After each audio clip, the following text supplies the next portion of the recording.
All right, day two.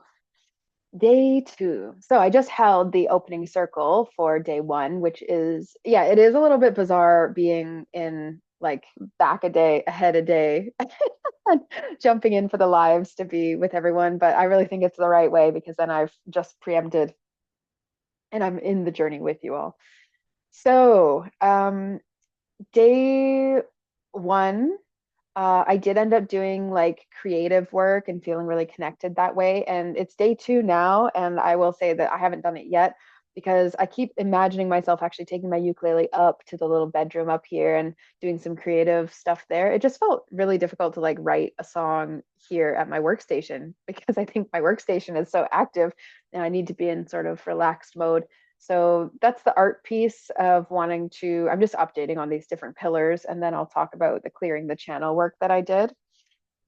Um, what else? Oh, I was home shopping today. So I was looking online at various homes and studio spaces and places that look like it would suit the visions that I've seen for a home space for myself. And it feels like a big reach. And that's partly because of the financial flow piece of being like, oh, but don't you need to see this in order to, like, you shouldn't look at houses before you even live in one or rent one for yourself again. I haven't rented since 2021, since like early 2021. So it does feel really strange to be walking towards being in a home that I call my own. Again, even if I'm renting to start and then buying a home. But I really am feeling called to have one-to-one retreats and small group retreats where I'm really able to help people dive in a very deep way. And I'm also not like traveling this way and that constantly. And in fact, when I get my ancestry visa next year, I need to um, I need to stay in the country. I need to stay in the UK for 6 months out of every year, ongoing, like rolling. It's quite an adjustment to just even think about that and slowing myself down in that way. Whereas maybe not slowing myself down, I can still travel 5, 6 months out of the year. It's maybe not that big of a deal to some of you, but for me, it just looks different because it signals a coming to ground somewhere, which feels really different than how I've felt the last few years of my life, and actually maybe my whole life, to be honest with you, because we moved a lot when I was young as well. I don't think I've stayed in a house longer than 5 years, and so yeah, it'll be very interesting to think of choosing to stay in this country, which wasn't, my home country. Anyway, that's all to say that I was looking at the home stuff and then feeling as though it's totally possible for me to get the down payment that I need and even pay more on a down payment to secure a different type of mortgage. And it's so adult, all these concepts, but it really does feel as though that's something that feels ready, which feels very surprising to me because it hasn't actually landed as feeling really certain and ready. And so I'm very excited by this trusting your visions journey so far. Um, yeah, the art piece definitely requires a little bit of extra force. Like I feel like I am craving, I'm longing for art to feel like naturally flowing out of me. And yet there's this resistance to being vulnerable enough to let down the guard and allow art to arrive and to move through me in some ways. And so I'm very excited to be like facing that because it's quite uncomfortable. It's interesting because, like I said yesterday, it feels like there's a lot of parts of me that are constantly creating and have a really easy time with that. But purely creating for the art of it is not always the simplest thing for me.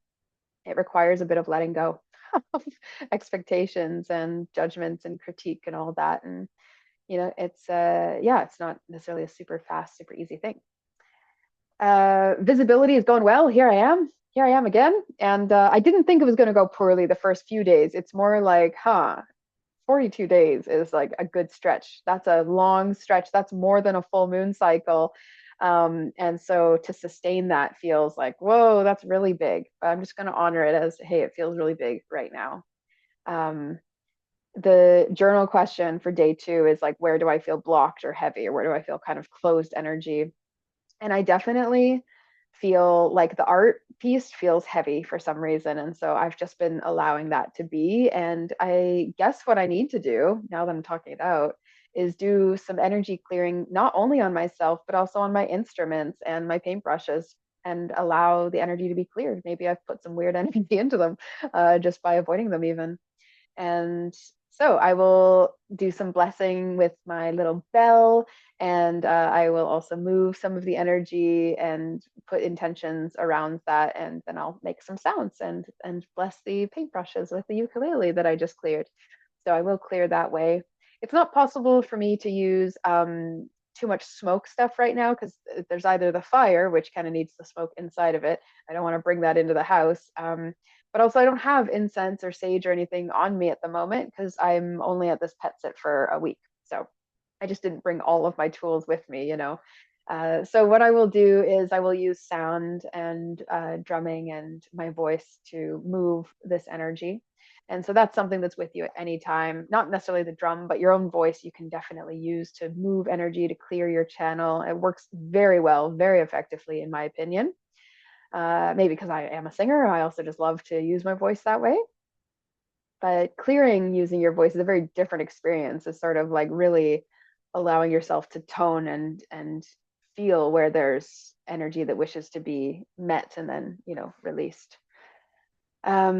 Yeah, and setting up a home or altar space, like I have really been struggling with this today. It's like, how am I going to teach this? I can't show you smoke. I can't show you my altar space. That would be so nice. Maybe in version 2 of Trusting Your Visions, I'll actually show these things through video. But for now, what I'll say is that I've decided I need to pick a few items that are with me, that are often with me, and use them as an altar space. Now, when I'm up at my friend's house at this shepherd's hut, I do have an altar there. I have like a little gnome statue and a tiger and feathers and rocks and sticks, and I have a little bowl, and yeah, and it feels way more connected because all my items are there. But the thing is, it's not realistic for me to carry statues with me when I need to carry gear and art things and my other spiritual, like very like necessary items plus my instruments. It is too much already. So really deciding like what pieces are going to be a part of my sacred altar space is a bit of a challenge, but I just blessed this rose quartz face roller and I tend to carry this with me. And so here it is. This is one piece. I believe this is the earth piece because it's connected to body. It is connected to crystal because it's these crystals that are a part of it. And it feels as though because I connect to my face, it's like this connection to earth and to my foundation as a human.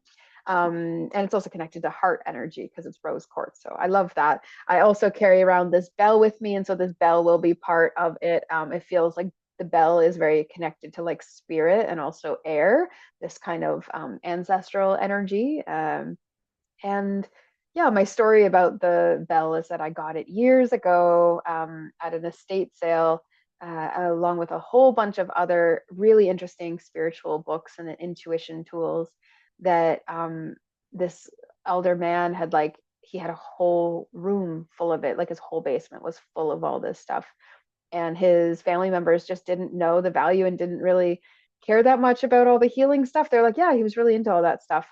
And it was so sweet because he would write in the notes of these books that I picked up.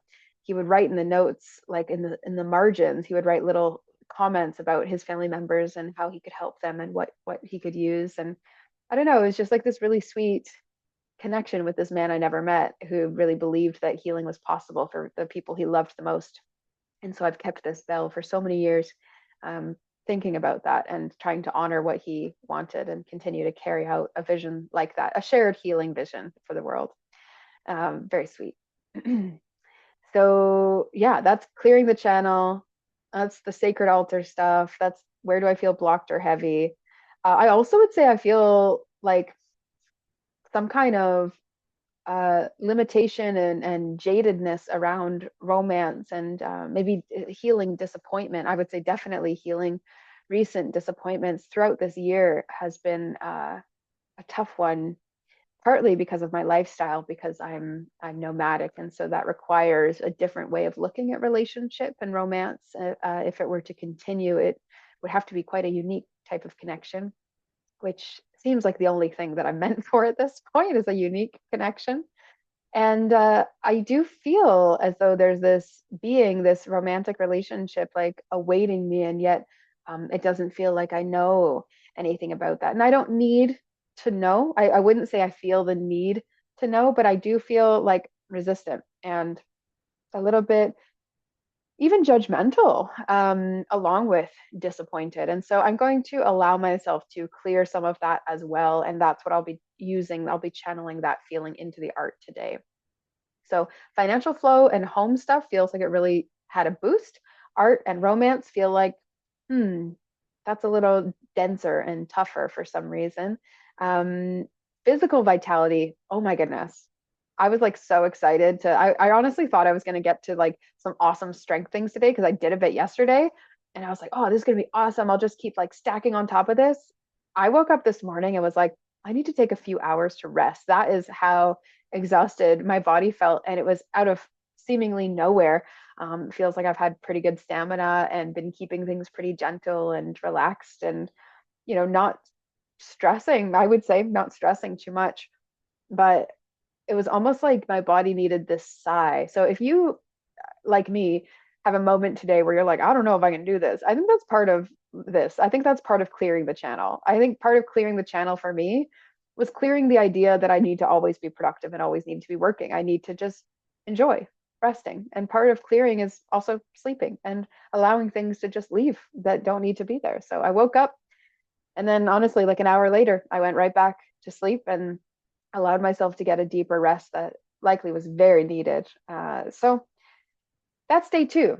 I'm really excited for day three. Day three is more about the body, and I'm excited to bring those practices through to you. I'd love to know how you're doing with your journey and if you're getting anything out of this. I see people watching, so that's really nice. It's really nice to see you here. And I know I do different things on this channel. I used to do oracle readings, I used to teach pendulum, and it's very special for me to think that people are growing with me and just journeying as I journey as well. And I hope that you choose to join us. Now, everyone in Oracle Fest gets access to these, or the whole public gets access to these throughout this first week of the journey. And then throughout the week 2 to 6, you're only going to get little pieces of it. And actually, the bulk of it will be for the people who are choosing to take on this journey and receive the full support. There's also a WhatsApp group that you can join, that I'm going to be posting these videos and reminders for, just to help you stay on track and connected and so that you can communicate as well. And you'll get the replays. And then there's also a guide that walks you through things. So yeah, that is day two. Day two. If you have any questions for me about my journey or things I'm working with or my path at all, I'm happy to answer them, even make separate videos to answer them. Already, I can tell that this visibility practice is really helping me feel more connected to you all, and I just want to honor that. So thank you for being here. Okay, that's it from me. I'll see you all day three.